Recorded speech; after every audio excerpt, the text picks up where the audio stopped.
Goeiedag en welkom by Dekveld Sport net hier op Pretoria FM. Baie lekker om jou saam met ons te hê as jy op YouTube saam kyk of as jy saam met ons luister op die radio. Ek is Arnold Geerts en eerlikwaar, ek dink ek het probeer al omtrent 42 jaar lank om die man aan die ander kant van die mikrofoon by my te kry. Jacques Rudolph, is so lekker om jy hier by ons te hê. Cricketster en natuurlik deesdae 'n totale ander rol waaroor ons sal gesels, maar Jacques, welkom. Goed om jou te sien. Dankie. Nee, lekker om hier by te wees en ek sien uit na ons tydjie saam. Ek self. Eerstens dink ek ons moet begin soos ons oudergewoonte begin met al ons gaste. Ek gaan vir jou so een of twee sportsoorte sê in die jongste daaroor in die afgelope week en dan gaan jy sportkommentator speel en jy gaan ons jou indrukke gee. So, kom ons begin eerstens met die Wêreldbeker sokker. Ons het natuurlik gister gesien dat die Argentyne toe nou in die laaste, die doodsnikke van die wedstryd deurkom om te wen en dis Spanje teen die Argentyne. Hoe het jy gedink eerstens gaan die Wêreldbeker uitwerk? So nommer 1 is, en ek moet dit erken, ek is nie die grootste sokker supporter nie. Ek los dit vir my twee seuns. Hulle het dit nogals gevolg die hele tyd, maar ek het gister aan die eerste helfte gekyk en toe eventueel gaan slaap, so ek dink dit dui daaraan op dat ek nie te veel daarna kyk nie, maar ja, so wat ek baie volg is die Tour de France op die huidige stadium en ek neem aan dit kom. Maar ek is baie bly die Argentyne is deur. Ek sê altyd ek hou baie daarvan as die pommies verloor. So ja, maar ek moet sê die laaste paar wedstryde wat ek gekyk het, was dit ongelooflik lekker geweest. En ek kyk dit saam met my seuns op die bank, so dit lekker. Dit help. En dan wil ek jou vra oor Bafana. Nie baie mense sou gedink het hulle sou deurgedring het na die laaste 32 nie, maar toe ek klop jou einde. Ja, 100%, maar ek dink dit is ook maar dit is 'n golden thread wat tussen ons rugby en ons cricket en ek weet met die cricket is dit altyd 'n sensitiewe subject want ons val uit in die semi-finals, maar net daai deursettingsvermoë en hardwerk en daai hoe kan ek sê, standvastigheid van ons as 'n gemeenskap wat altyd sal fight met ons rug teen die muur. Ja. Ek dink dit het 'n groot rol gespeel in die feit dat ons deurgegaan het na die laaste 32. En dit kan net 'n positiewe ding wees vir ons sokker in Suid-Afrika, nie waar nie? 100%. Ek dink altyd as 'n mens kyk na Suid-Afrikaanse rugby soos wat Rassie reg gekry het om die gemeenskap betrokke te kry in die hart en siel, en hy het dit genoem die ander hand na die toetsies op loftes, dat die gemeenskap vertrou hom nou met besluite wat hy neem, en baie keer sal mense sê van sy besluite dis kontroversieel of hoe dit ook al sê, maar 'n mens moet daai selfde ding kweek by die sokker. Voel ek is nie noodwendig 'n sport wat ek baie volg nie, maar soms selfde met cricket, daar's 'n persepsie rondom politiek en dis meer, maar wanneer laas het ons oor politiek en rugby gepraat? As jy so daarna kyk. So ons is 'n land en ek het al die voorreg gehad om baie oorsee te toer en te bly, maar ons is die land met, ek dink, een van die grootste talentgroepe in die hele wêreld. Veral op skole vlak, en dan net om die oorbrugging te kry van skool na provinsiaal en internasionaal toe, dink ek is waar dinge partykeer kort skiet. En jy's nou in 'n ideale plek om dit te doen met jou nuwe werk, nie waar nie? Wil ek probeer. Ons gaan daaroor gesels. Dan wil ek jou vra oor die toets. Ek dink ons het so effens geskrik. Net hier om die draai van ons op Loftus se gras. Die skotte het gelyk of hulle ons nommer gehad het op 'n stadion, nie waar nie? Hoe het jy gevoel? Kyk, ek het in die Oos-paviljoen gesit, ek het met niemand beklei nie, so dit was vir my lekker. Dis 'n goeie begin. Ja. Nee, ek het my vrou en my kinders met my gehad, so dit was bietjie makliker. Nee, Annie, die ding is, ek dink en ek sê weer, wat Rassie reg gekry het is, want ek kyk 'n paar van die podcast in Engeland en so voort wat hulle oor ons sê as 'n rugby nasie, en ons kan nou met variasies van 3 of 4 spanne amper speel en eksperimenteer, en aan die een kant dis ongelooflik goed. Ek weet daar is rugby afrigters wat teen dit is, maar ek dink Rassie het daar resep vir ons bewys. Maar teen Skotland, Skotte is net soos ons. Hulle is 'n trotse nasie. Hulle gaan altyd veg vir wat hulle het, en ek moet sê, daai eerste 60 minute het hulle ons besig gehou. Hulle het ons kniffel. En ek dink daar het net op 'n stadium met die damwal gebreek en toe word dit weer makliker vir ons. En die ding is, ons het nie noodwendig fantasties gespeel nie, maar ons het nog steeds, ek dink, 42 punte op die bord gesit. So, precies. Maar wat 'n lekker game om te gekyk het. Dit was lekker. En die wonderlike ding daarvan is, met groot respek, daai was miskien 2 in 'n derde span, as jy wil. 'n tweede of 'n derde span so gemeng. Ja. So dit wys jou wat die diepte daarvan is, nie waar nie? Ja, en ek dink hierdie naweek gaan ons dit weer sien, want ek weet Rassie het weer 'n paar nuwe veranderings gemaak, so Maar ek moet sê ek hou van sy filosofie. Ek praat interessant met 'n skoolafrigter waar my kinders op laerskool is gisteroggend, want nou het ek 'n seentjie wat 'n natuurlike bybreek bowler is, soos sy pa en sy oupa. En ek wil baie graag hê as hy dit sou wou kies, laat hy in daai rigting ingaan, maar nou wil hy 'n bietjie seambal, hy wil wegbreekbal. En toe sê die afrigter vir my, jy moet onthou, hoe meer goeders hy kan ontwikkel, hoe beter. En dit gaan eintlik gepaard met hoe Rassie afrig. Presies. Want nou ewe skielik sien jy Paul de Villiers oefen, lyn staan ingooi. Ja. Dieselfde het gebeur met Mark van Staden. So ek dink wat dit aanbetref, mens moet jy moet jou kop oop hou om nuwe goeders aan te leer. Hoe oud is jou seentjie? So ek het een seun in graad 2, hy's nou 8 en my graad 5 seentjie verjaar nou oor 'n maand en hy's nog 10. So dis die enetjie wat bal. Hulle albei bal. Okay, albei bal eintlik van nature bybreek, maar die een wat nou onder 11 is, bal spoed volgens hom. En my kleintjie, ja, ek traai maar soos 'n klein Brian Lara groot maak. Met so 'n groot backlift. Ja, baie mooi, pragtig. Die 154ste Britse Ope het vroeër vandag begin en ek sien Thomas Dietrich van België was voor vroeg op 3 onder syfer, maar die baan by Royal Birkdale is skrikwekkend moeilik en ek weet jy's mal oor jou golf. Het jy 'n gunsteling vir hierdie Ope? Kyk, ek is 'n groot Scotty fan en ek hou van Rory, maar ek sal like as ouens soos Casey Jarvis en ek dink Henny du Plessis is ook betrokke. Ja. Henny is 'n goeie chommy van ons, so en sy golf is warm op hierdie stadium. Net van die artikels wat ek gelees het oor die Ope is hoe die ouens sê hoe vinnig die baan is en hulle gaan ook meer met eisters moet afslaan en dis meer. Maar ek het interessant, ek dink dit was 3 weke terug toe die Bokke teen die Barbarians gespeel het, in Port Elizabeth. Was ek al die donderdag in Port Elizabeth vir die game. En ek het nog nooit op Youmoot gespeel nie. En Youmoot is nou ons een van ons dis ons beste oorspronklike linksbane. Absoluut. En dit is my baie interessant om dit vir die eerste keer te ondervind, want jy kan ongelooflike goeie dryf slaan, maar jou bal hou aan rol en jy let dalk teen 'n downhill en dit affekteer hoe jy gaan inslaan green toe, verstaan? So ek dink daai intriges is wat die Ope vir my altyd interessant maak en ook as jy nou nog die weer ook in dit ingooi, maar ek weet hierdie 4 raad gesê dit lyk goed. Maar ja, so ek kyk dit en ek is 'n Tour de France man. Dis volgende. Daar is nie beter golf wat my aanbetref in my beskeie opinie as linksgolf nie, want dis die regte ding. It's the real deal, nie waar nie? 100%. En ek dink baie keer as jy sien, veral sê byvoorbeeld by Ryder Cups, as die Europeërs in moeiliker weerkondisies moet begin speel en compete, dan doen hulle dit vir my altyd baie meer effektief as wat die Amerikaners doen. Verseker. Want ek van kleins af jy leer om daai kondisies te speel. Jy dalk nie so hoë backlift of 'n backswing soos wat jy tradisioneel sal hê nie, want jy moet die traject dalk bietjie laer hou. En dit is wat dit vir my baie interessant maak. Absoluut. Nee, dit is so. Jy moet geniet. Dit was ongelooflik. Die beste deel van dit was ons was 7:30 die Vrydagoggend op die baan en daar was nie 1 kilometer se wind nie. Wat ongehoord is. Jy kry hom nooit so nie, hoor. Wat ongehoord was en ek dink tot en met die 7de gat was ons die enigste 2 ouens op die baan. So dit was baie lekker. Ja, nee, ek het al drywer daar geslaan in die middel, in die skroewe, dan gaan hy 130 meter teen die wind. So ek daai wind en as die wind nie waai nie. Nee, so 135. Okay, great. Laastens Tour de France. 2 dae terug se skof het Tadej Pogačar net bloot kop neergesit en vir hulle weggery en ek kon dit nie glo nie. In 9 kilometer het hy amper 2 minute in die peloton ingesit. Hy lyk in 'n klas van sy eie. Ja, maar dit is nou al 'n lang rukkie wat dit so is. Ek moet sê dis 'n omdat en jy weet dit, ek is in my fietsry in, so van ek sal sê vir die laaste 2 of 3 jaar kyk ek nogals heel gereeld en met baie aandag die Tour de France en ek volg vir Pogačar. Maar ek moet sê wat hy op hierdie stadium reg kry is ongehoord, nommer 1. En nommer 2 is ek is net bang daar kom oor 'n jaar of 2 van nou 'n doping ding uit wat ek voorhoop nie gebeur nie, want hy is op hierdie stadium ver voor die res. So, maar dit is lekker om te kyk.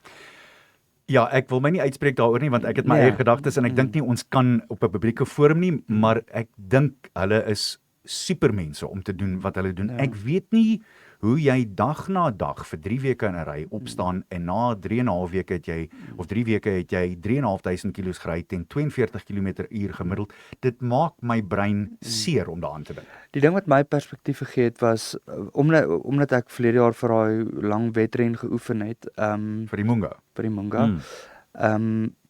Dis soos hoe weet jy ouers op affies. Hulle sal jou sê. Ja. Maar in elk geval toe was daar 'n podcast met 'n baie bekende sportsielkundige ou in Amerika dink ek. Waar hy vir hom gevra het oor Zone 2 training en jy wat baie hardloop sal verstaan van Zone 2 training. En toe vra die ou vir hom, so hoe lyk jou statistiek as jy Zone 2 doen en wat behels dit? En ek dink sy Zone 2 sê rate of bracket is sê 145 heartrate tot 165, hoe dit ook al sê, maar die interessante ding was, hy trap teen watts van 300 tot 320. Ja. En iemand wat nie watts verstaan nie, verstaan nie hoe moeilik daai is nie. Dis so goed ek sê vir jou, jy moet teen 4 km/h hardloop in Zone 2. Dis ongehoord. En toe vra die ou van vir hoe lank doen jy dit? Toe sê hy sal vir 5 uur op sy fiets sit. En dis baie moeilik om dit te rasionaliseer. Om jou kop daar om te kry is absoluut verbasend. Goed, ek het nou vir ons luisteraars en ons kykers net so 'n effense reekie laat kry oor wat jy doen, maar dit is so 2 maande terug aangekondig. Wat doen Jacques Rudolph deesdae? Ja, so ek so 'n bietjie agtergrond gee. Ek het in 2017 het ek terugkom van Engeland af. Ek het in totaal omtrent 9 jaar graafskap cricket gespeel. Ja. My oudste seentjie was toe 3 jaar oud en ek en my vrou het besluit ons gaan terugkom Suid-Afrika toe. Ons wil baie graag hê ons kinders moet in Suid-Afrika, meer spesifiek Pretoria, onderrig kry en ons was toe entrepreneurs van die begin af. Ek en Faf du Plessis het 'n toerisme besigheid begin wat ongelukkig gestop is toe COVID gekom het. Ja. En ons is in die logistieke trokspasie. En ek het so 2 jaar terug het ek by Affies betrokke geraak, meer as 'n konsultant rondom die cricket en ek werk baie naby saam met Pieter Kronee wat ek snaaks genoeg ken vandat ek 15 is. En toe aan die einde van verlede jaar, Pine Pinaar wat die kommersiële bestuurder was by Affies, wat 'n ongelooflike goeie werk gedoen het, wat nou by Paul Roos is, het met sy gesin afgetrek Stellenbosch toe. Ek onthou. En toe op daai stadium, want ons is nog besig met 1 of 2 ander entrepreneuriese geleenthede ook, en op daai stadium was die timing was net nie vir my reg nie. En seker so, sê nou 7-8 weke terug, toe sien ek hulle adverteer die pos as deel van die kommersiële bestuurspan en met betrekking tot borgskappe en verhoudingsbestuur en funksies ensovoorts. Het ek toe gedog, dis iets wat ek baie graag wil doen, en daardie wat hulle sê van be careful what you wish for, is Dis mooi, maar dis ook gevaarlik. Ja, maar ek is nou daar, en ek moet sê, dit is vir my baie lekker. Ek is elke oggend 7 uur, is ek saam al die onderwysers in die personeelkamer, en dis vir my lekker. Ek is baie sentimenteel oor my skool, maar dis nou lekker om die binnewerke van die skool beter te verstaan, en hoe Perry Green Joint dink as 'n hoof, en hoe van die onderwysers met mekaar saamwerk. So ja, ek moet sê, ek geniet dit terdee. En een van die groot goed is, en ek weet jy werk nie direk met die seuns nie, maar daar gaan 'n deel daarvan wees, jy gaan 'n kans hê om jong breins te beïnvloed op 'n baie spesiale manier. Dit moet 'n eer wees. Ja, so met die cricket doen ek dit nou vir 'n rukkie. So ek het vir Pieter van die begin af gesê, ek wil baie graag meer tyd spandeer met die kinders, byvoorbeeld in 'n klaskamer waar ons, so ek sal baie van die wedstryde probeer kyk. Ek gaan nou by die eerste span betrokke raak ook, fisies tot en met die einde van die jaar. Want die grootste leemte vir my in vandag se sport, veral onder kinders, is baie kinders word nie groot soos wat ons groot geword het, waar dit was, en ek jammer vir my Engels, maar dit was 'n self-discovery toe ons jonger was. Verstaan, as iets nie vir jou uitgewerk het nie, daar was nie privaat afrigting in ons tyd gewees nie. Jy moes dit self uitwerk. Jy moes dit self uitwerk. So Ja. en die leemte is, ouens verstaan nie altyd die vloei van wat se besluite wat ek maak binne in die spel affekteer wat gaan gebeur oor 5 of 10 ouers vanaf nie. So daai deel van goeters hou ek van om met spanne in spanverband mee te werk, en dan as ek sien daar's 'n van ons kinders wat byvoorbeeld 'n koffie nodig het en ons gesels oor sy spel en waar hy is sielkundig, dit is my kos. Ek hou baie van dit. Dit klink ongelooflik en ek sien so daarna uit om verder met jou daaroor te gesels. Maar eers hier op Dekveld Sport neem ons 'n vinnige breekie en ons is net hierna terug. Ons gesels vanaand met Jacques Rudolph.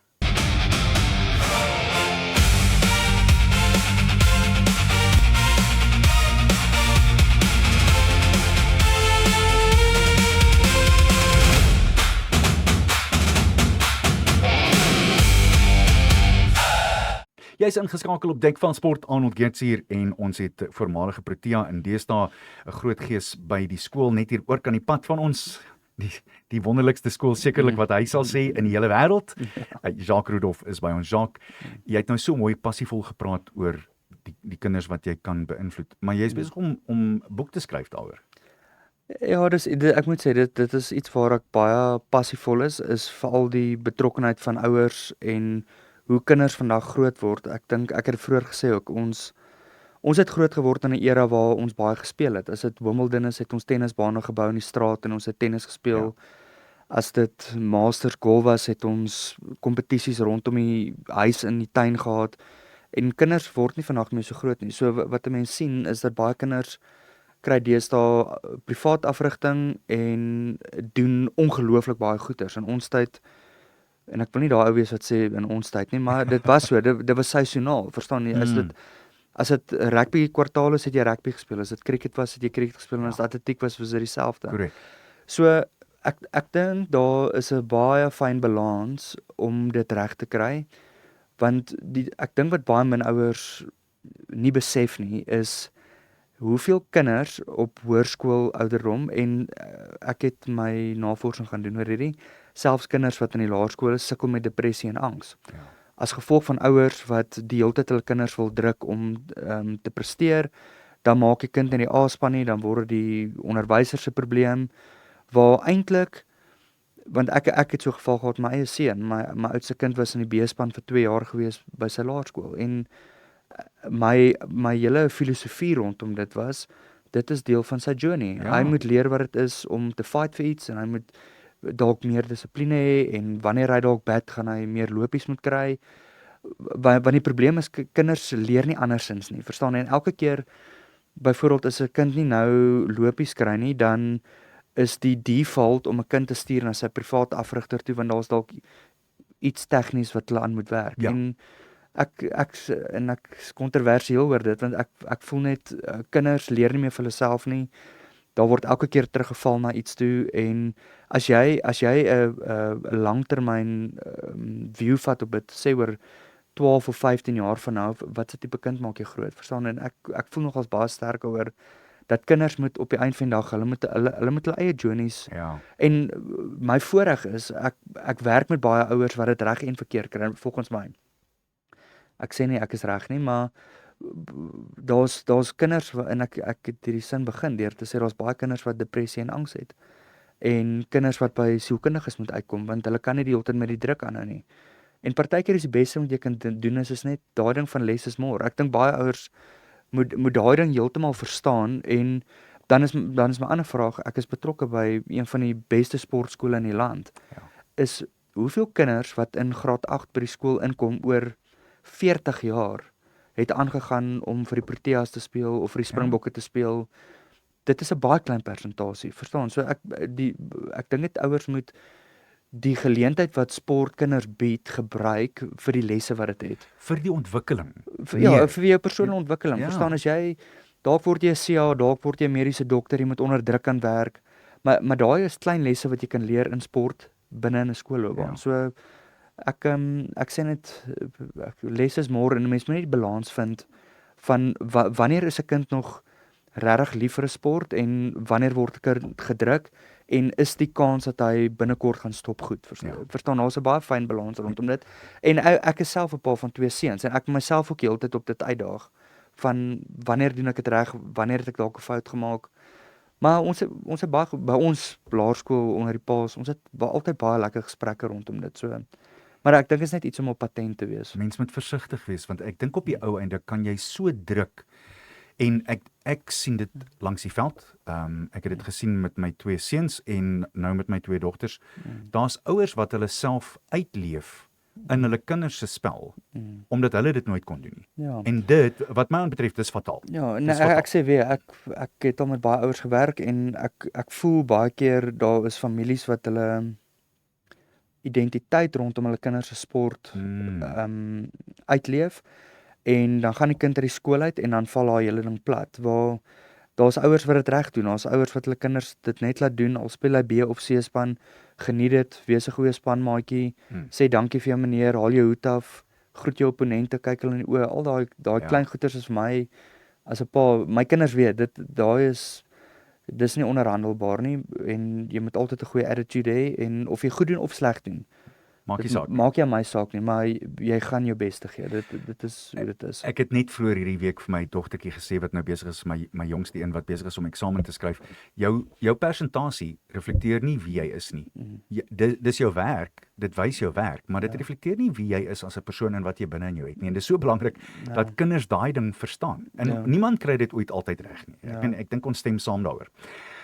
Ons gaan terugkom hiernatoe want ek wil verder met jou gesels oor die bemarkingswerk wat jy doen, maar kom ons gaan cricketloopbaan toe. Wanneer het jong heer Rudolf die eerste keer besef hierdie Wilgerlaat ding, ek kan hierdie ding doen? Hoe oud was jy en wat het daai gedagte by jou laat inval? Kyk, my voorreg is ek sit saam met jou wat saam met my pa op skool was. So jy weet wat se tipe sportman my pa was. Natuurlijk, ja. En ek het letterlik langs die cricketveld groot geword. Ek's gebore in Springs, my hele familie kom van Springs af, soos jy weet.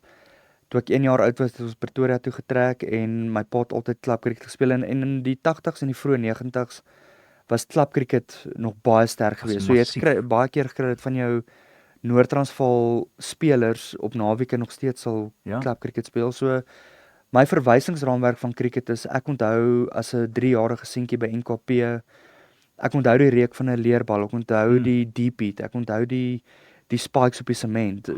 Dit is my eerste memories van kriket en dit is my ultimately hoe ek groot geword het en op ouderdom 10 was ek die eerste keer gekies vir die Noord-Transvaal onder 13 span en ek het toe 4 jaar vir daai span gespeel en toe ek af is toe, ek het einde standaard 6 eerste span gespeel en toe in standaard 8 einde standaard 6, toe jy eerste span. Ja, en ek gaan nou my hele storie klaar vertel en toe in standaard 8 toe ek 16 is, toe ek my eerste rangse debuut gemaak by Noord-Transvaal, daai tyd 3 jaar SA skole. So wat ek probeer sê is dinge het baie vinnig vir my gebeur en as dit 'n blank canvas was en ek kon alles weer oordoen, so ek die hele proses 3 tot 4 jaar stadiger gemaak het. Hoekom? Nee, net in terme van my eie ontwikkeling. Ek sien dit en ek het dit al vir mense gesê, soos iemand soos Dewald Breewis, in my opinie ook 'n oud affie, een van die beste covers wat heidaglik nie net in ons land nie, maar ook in die wêreld is. Is as 'n mens, jy moet deur 'n sekere fase gaan. Dit is soos 'n kind wat nie sport doen nie, wat deur 'n universiteitsfase moet gaan waar jy vind jouself, jy trek uit die huis uit, jy leer meer oor jouself, jy raak meer onafhanklik. Ding het net vir my te vinnig gebeur. Ek was ouderdom 20 toe ek die eerste keer saam met die Proteas getoer het. En ek sê weer, as ek dit heeltemal anders te kon gedoen het en ek is nie ondankbaar vir dit nie. Natuurlik ja. Maar as ek dit kon rethink, sou ek dit 3 of 4 jaar later wou gedoen het. So praat jy van jy sou effens meer volwasse sou wou gewees het. Ja, presies. Ja. Ek gebruik baie Dean Elgar eintlik as my perfekte voorbeeld, want Dean, ek het vir my sonde 3 jaar in Bloemfontein gaan bly en vir Vrystaat gespeel. Dit was darm lekker. Nee, ek maak 'n grappie. Maar in daai tyd, net toe ek al klaar gemaak het, het Dean so half sy loopbaan begin. En Dean is 'n ou wat vir 6 of 7 jaar eerste rangse cricket gespeel het. Hy het meer oor homself geleer en ek dink op ouderdom 25 en 26 is hy die eerste keer vir die Proteas gekies en hy het my vervang en hy het toe ek dink 92 toetse gespeel. Ja. Ek dink as 'n mens van 'n perfekte wêreld praat in cricket, is dit. Die probleem in vandag se tyd is almal wil alles nou hê sonder met die koste wat daarmee gepaard gaan. Ja. En die lewe werk nie so nie. Dis so. Verstaan? So en ek sê baie vir ouers wat my vra, okay, maar hulle kind is goed op hoërskool, nou raak hy betrokke by die Titans en wat ek dink nog steeds een van die beste infrastrukture in die land is. Maar my opinie op dit is om dan vir hulle te sê, jy wil op 22, 23 wil jy eintlik eers reg wees, want as dinge te vinnig vir jou gebeur, voor jy weet, gaan jy deur 'n string van lae tellings, jy weet nie hoe om daarmee te deel nie, Jy is nog bietjie nat agter die ore en dan is die effek van dit baie langer as wat jy net jou tande geslyp het oor 'n sekere periode. Ek verstaan. Dis baie goed gesê. Ek kan presies insien wat jy sê. As ons kyk na jou statistieke en ek ben cricket statistieke is 'n wonderlike ding. Eendag wedstrye 45 toetse, 48 van hulle 600-talle. Ek wil jou vra oor die 4 toetspaadjies want ek dink nie baie mense sou weet daarvan nie. Kom gemiddeld 35 in vir baie lank soos jy gesê het 9 jaar Yorkshire, Glamorgan en uiteindelik die Titans. As jy moet kies tussen die 2 witbal of toets. So die interessante ding is ek dink een van die gevaarlike goeters in sport is persepsie. So mense sien jou as 'n sekere tipe speler en hulle sit jou in 'n boksie en dit is waar hulle jou sien en jy inpas. Die slegte ding aan my kant is ek en Graeme Smith het saam groot geword. Ons het altyd saam gespeel, ons het SA skole saam gespeel. Hy was kaptein van die Proteas, die beste kaptein wat ons land seker nog gehad het na Hansie. En daai was sy posisie. So my kans om in elk geval witbal krieket te gespeel het in die openingsbeurt was moeilik. Maar as ek terugkyk oor my hele loopbaan, my eerste rangse rekord in terme van eendag krieket is my gemiddeld naby 50 Ja, ek het dit oor gesien. 20 jaar. So ek sal altyd sê witbal krieket, meer spesifiek 40 en 50 ouers, dink ek was waar my spesialiteit gelê het. En jy het tot 'n mate toe T20 gemis. Hoe sou jy daarin gevaar het, dink jy nou as jy terugkyk daarna? So interessant, toe IPL net begin het ek al graafskap krieket gespeel en ek sal nooit vergeet nie, Ray Jennings het my eendag gebel, toe sê hy vir my, hy wil graag hê ek moet in die veiling ingaan, want hy was toe afrigter by Royal Challengers Bangalore, en ek het toe in die veiling ingegaan, maar my minimum prys was te hoog, en toe het Riley Rousseau baie laer as ek op die prys ingekom, en hulle het hom toe gekies. So jy het dit gemis. Ek het dit net gemis en ek dink daai era van T20 cricket sou ek baie goed gedoen het want ek was bestendig. Ek sou vir jou 'n 90 van 65 balle of hooplik 100 van 70 balle of so iets kon gekry het wat in daai tyd reg was. Maar die spel het so verander dat die ouens vandag amper, en as jy net 'n gesprek het soos met iemand soos Albie Morkel van bal 1 af gaan die ouens al kliphard en jy bat tot op nommer 8. So dit het heeltemal verander. En snaaks genoeg my een klein seentjie sê vanoggend vir my, ja pappa, in julle tyd het julle net 4 geslaan. Dis ek, ja maar dis ons groot geword het. Moenie na hom luister nie, dis nie waar nie, hoor. Ons is nou weer terug hier met Dekveld Sport. Ek is Arnold Geerts en ons gesels met Jacques Rudolph. Bly net waar jy is.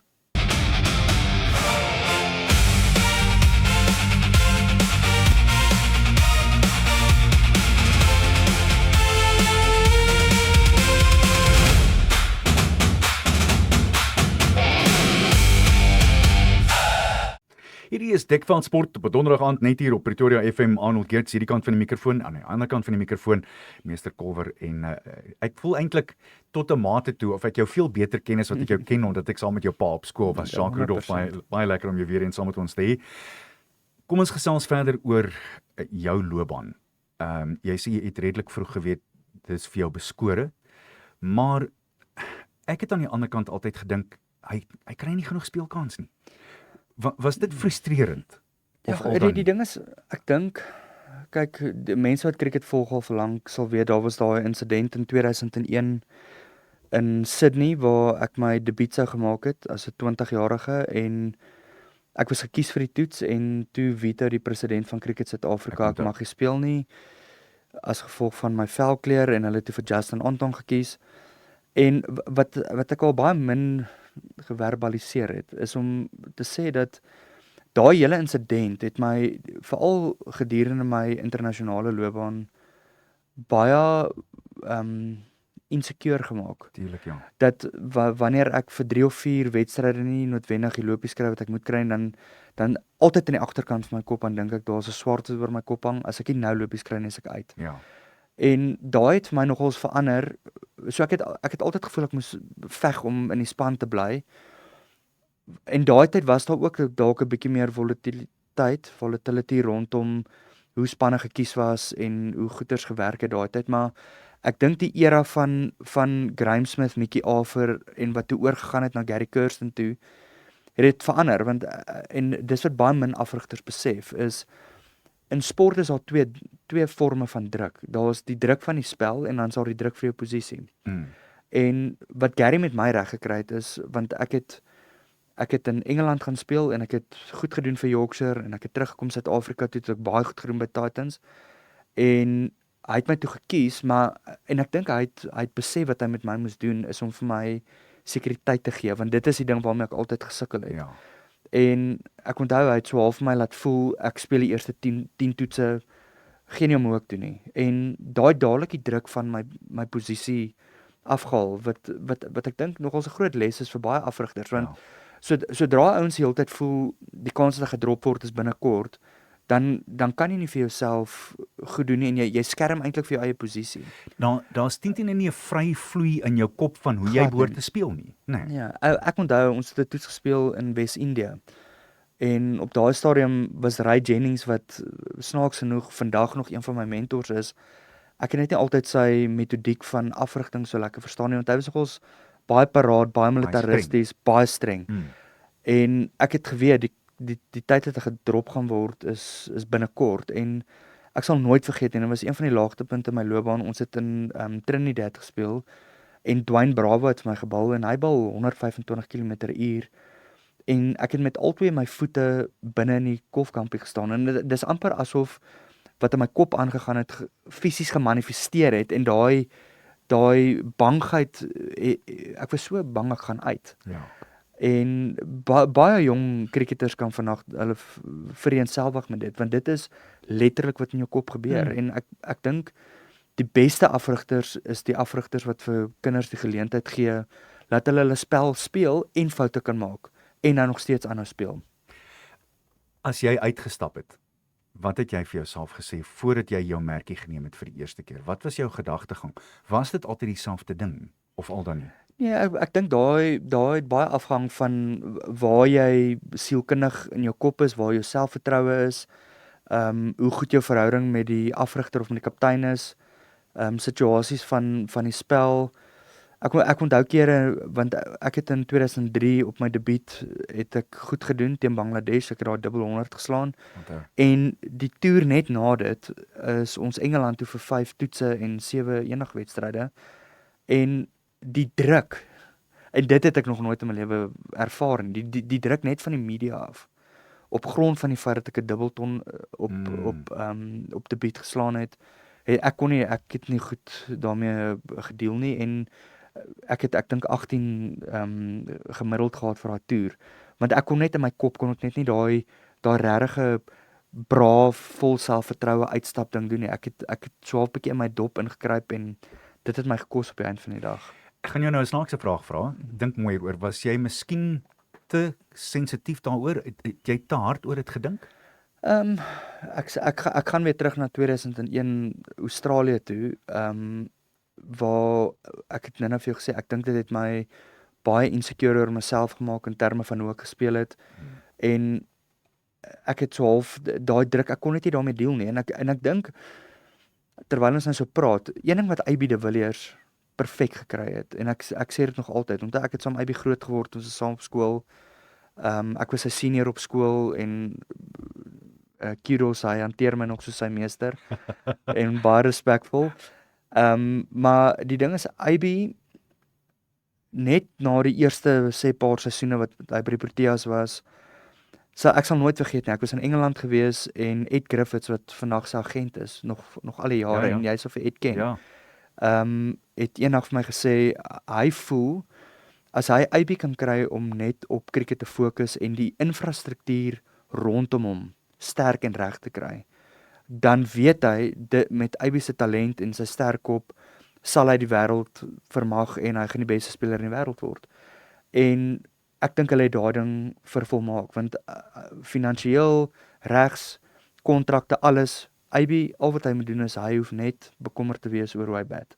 En hy het dit vir baie lank reg gekry, ek dink Faf du Plessis het goed reg gekry, Jacques Kallis het dit goed reg gekry, en as ek terugkyk na my loopbaan toe, ek moes dalk beter besluite van die mense wat rondom my was, wat my sou standvastigheid gegee het buite die spel, by mekaar getrek het, en ek sê dit altyd, selfs nou met Luandre Pretoria se pa ken hulle baie goed, Ek ken Dewald Brewe se ouers goed. Ek weet hulle is klaar ingeskakel by Fafele. Maar daai infrastruktuur veral vir jong kinders wat goed doen. Jy moet dit van baie vroeg af regkry want in cricket vandag, dit is nie ongehoord dat 'n ou 20 of 30 of 40 miljoen rand per jaar verdien as 'n 20-jarige nie. En as jy nie iemand het wat jou of dit help beskerm En beheer. of uit 'n huishouding uitkom waar jy geleer is oor finansiële bestuur nie, Ja. dan gaan dinge baie vinnig skeefloop. So, Ja. Dis 'n ongelooflike voorbeeld van wat mens nodig het, né? Ja, Standvastigheid. 100%. Vertel vir my van die 4 toetspaadjies. Ja, so dis eintlik my claim to fame. Nee, kyk ek het groot geword. Ek het my eerste rangse debuut gemaak as 'n bybreek bowler by die Noord-Transvaal. Ek dink op 7 gebat en ek was in my matriekjaar toe gaan ek Adelaide toe in Australië vir 2 weke en ek het saam Shane Warne se afrigter geoefen vir 2 weke. En ek het teruggekom en ek kon letterlik nie meer bal nie want hulle was so tegnies of nie Shane Warne spesifiek nie, maar sy afrigter was ongelooflik tegnies met my en hy het probeer om ek gee nou baie konteks, het probeer om my styl van bal dieselfde as Shane sin te maak. Kan nie wees nie. Maar Shane het sulke groot gewrigtheid, sulke hande, ek is 'n maartingerige ouetjie. Ek het ander maniere hoe dit vir my moes gewerk. Maar in elk geval, intussen toe begin ek golf en golfwerk het toe vir my goed uitgewerk en ek het toe omtrent glad nie meer gebal nie. Tot een goeie Julie somer in Headingley in Engeland in 2003, net voor teetyd het Graeme Smith vir my gesê hy wil ek moet net voor tee 'n overbal en min mense gaan hierdie verstaan. Daar's 'n groot verskil tussen 'n kookaboora bal en 'n duke bal van hoe hy in jou hand sit. So 'n duke is nogal 'n gladderige bal en ek het nooit gevoel ek het regtig goeie beheer en bestuur gehad oor waantoe die bal gaan nie. En Nasser Hussain het gebat en ek dink dit was my tweede of my derde bal en hy het so half teen die lyn geslaan en die bal het bietjie gespin. En voor ek weet is die bal op pad terug na my toe in die lug en ek vang hom toe uit. En hier kry ek my eerste toetspaaltjie en min wetend, hy het van die veld af gestap. Hy was so kwaad. Hy het die deur afgeskop. Sy toon gebreek en nog nooit weer vir Engeland gespeel nie. So jy het ons baie gehelp. En ek het gehelp. So en dit maak gewoon oorgevat. Maar in elk geval so ek het Nasser Hussain, Marvin Atapattu het ek uitgekry, ek het hom gebou in Sri Lanka. Ridley Jacobs in Durban en Gautam Gambhir op Eden Gardens. Ek onthou snaaks genoeg die Durban een. Ek onthou, ek kan hom in my gedagtes ook sien. Tyd het ons amper ingehaal. As jy terugkyk eendag in jy's alreeds weg van hier af, wat sal Jacques Rudolph wil hê mense moet van hom sê? Ek sal graag wil hê mense moet sê ek het 'n verskil gemaak. En ek dink vir my nederigheid is 'n groot ding. Ek dink veral in die wêreld waarin ons groot geword het met sport en ek het baie foute gemaak toe ek by die Proteas betrokke was, net in terme van hoe jy jouself partykeer hanteer en as jy oor daai heining is en jy's in die kom ons sê die regte wêreld, ek dink nederigheid is 'n groot ding en ek persoonlik het 'n ding met mense wat dink hulle is verhewe bo ander mense op grond van posisie of op grond van waar jy bly of hoeveel finansies jy het, jou talent wat nie eers joune is nie. Ja, so dit is goeters wat ek en my kinders probeer regkry, laat jy altyd jou voet op die grond hou en respekvol is teenoor mense. Laastens, redelik kortliks, waar dink jy is SA Cricket op die oomblik? Ek dink ons is op 'n goeie plek. Ek was krities sê oor die laaste 2 of 3 jaar, maar die rede vir dit was ek dink eerste rangse cricket is nie meer so sterk soos wat dit was nie.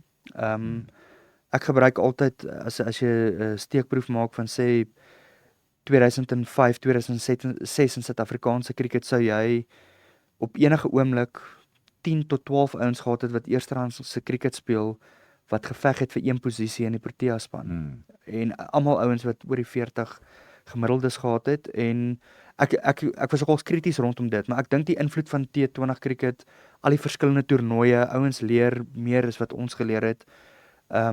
Ek dink aan ouens soos Aiden Markram, baie mense was al krities oor Themba Bavuma. Ek dink hy het ongelooflik goed gedoen oor die laaste paar jaar. Hy was bestendig. Hy dalk nie die 100 geslaan het as wat gehad het nie. Maar ek dink ons is op 'n goeie plek. Daar's baie jong spelers wat wat besig is om opgang te maak wat ek dink nog diep spore gaan trap. Ek was baie dankbaar dat ek jou uiteindelik aan die ander kant van my mikrofoon kon kry. Jacques, so groot plesier en eer om met jou te praat en ek het Dankie, vandag baie by jou geleer. Nee, Stuur dankie. groete vir jou pa, hoor. Ek maak so. Dankie. Jacques Rudolph in aksie hier by ons op Dekveld Sport. Tot volgende week toe, selfde plek, selfde tyd. Ek is Arnold Geerts. Dankie dat jy saam geluister het.